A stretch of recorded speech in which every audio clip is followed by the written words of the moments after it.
Hey there guys, Ryan Haley here with Atlantic Shores Sotheby's International Realty. Hope you're doing great.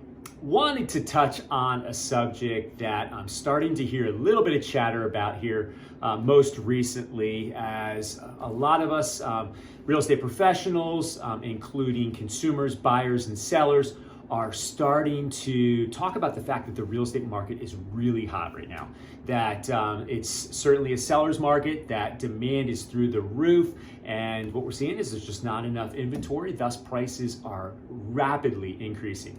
And I've heard it chatter a few times, and that is the idea of this real estate bubble. And are we in a real estate bubble? Well, I want to reach out to you today and tell you the 3 reasons why I believe we are not in a real estate bubble. And in fact, it's clearly the opposite of what it was back in 2006, 7, and 8, when we certainly were in a real estate bubble. First off, people have memories and they remember what it was like in the past, so they automatically assume that the future is going to be like the past. And that is not the case, because there are clearly some differences in today's real estate market as opposed to what we've seen in other interesting markets. So what I wanted to start off with first is this: equity. Homeowners and sellers have more equity in their homes today than they've ever had.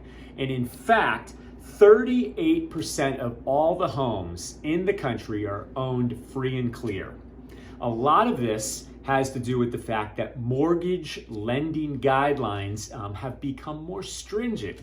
It's not as easy as it once was to be able to get a mortgage like we saw back in the peak of 05, 2006, 7, and 8. Thus, the down payment requirements were more stringent and required more down right out of the gates. So there's more equity in these homes than we've ever seen. And like I said, 38% of all homes in the United States are owned free and clear and do not have a mortgage on them. So number 1, we've got lots of equity in our homes today. Number 2, real demand. We have real demand today versus what we had back in 2006, 7, 8.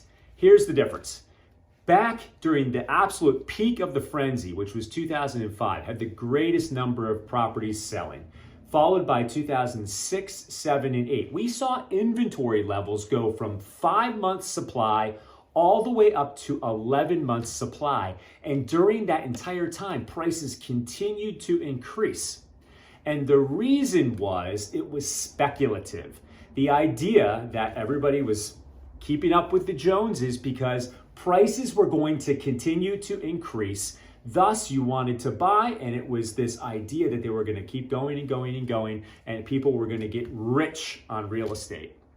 Well, that is not the case today. In fact, today's levels, our real estate inventory in months supply have been below 5 months for the last 3 years.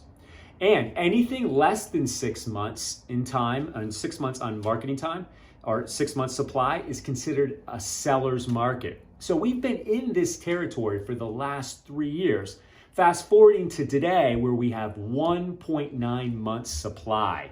And there's real demand driven by a change in lifestyle, a change in the philosophy of the 4 walls that people have spent so much time in during these COVID months. People have changed where they can work. Do they have to go to the office, or can they work from home? Do they feel that life is short and they might want to take advantage of another opportunity, maybe buying that second home and having a place to get away to as opposed to just their home? So the real demand aspect is much more real today, combined with those really low interest rates, which has just been a driving factor to make the demand levels be the highest they've ever been. And then the last category here, which I already touched on, is supply. We have never seen the supply be this low. And when you're talking about 1.9 months supply currently in the entire country, and when you get into the smaller, more local markets like we have here in Ocean City, we have less than a 1 month supply. So, for every month that goes by, we do not have enough inventory to sustain the demand, to sustain the number of buyers that want to purchase today. So those three things, equity has never been greater.